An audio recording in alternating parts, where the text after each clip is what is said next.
Start. नमस्कार.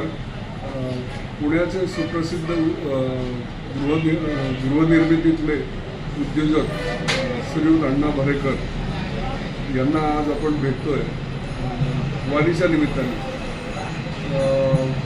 इंदापूरजवळ अकलूजच्या अलीकडे सराटी या गावी आता त्यांच्यातर्फे अन्नदानाचा कार्यक्रम चालू आहे.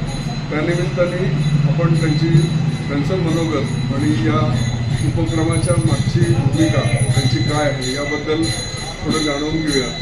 तर अण्णा, तुम्ही हा उपक्रम कधी सुरू केला आणि यामागे तुमचा उद्देश काय आहे?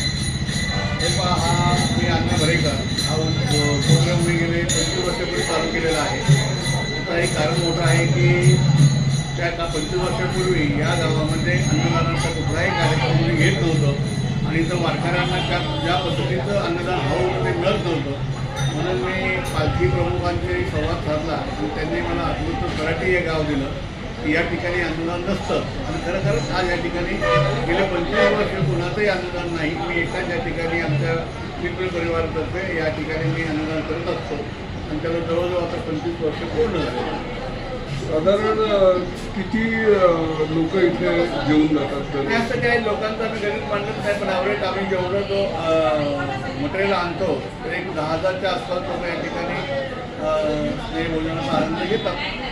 आपण बघितलं इथे की लोकांना भरपूर पोट भरेल अशी व्यवस्था आहे की याच्यामध्ये त्यांना मसाले भात, शिरा, केळी, बिस्किटं असं दरवर्षी चांगलं असं भरपेट मेनू असतो की वारकरी चालून बघून इथे आल्यानंतर त्यांना जेव्हा बरोबर भूक लागलेली असेल बरोबर त्याच ठिकाणी त्यांना ते अन्न मिळतं.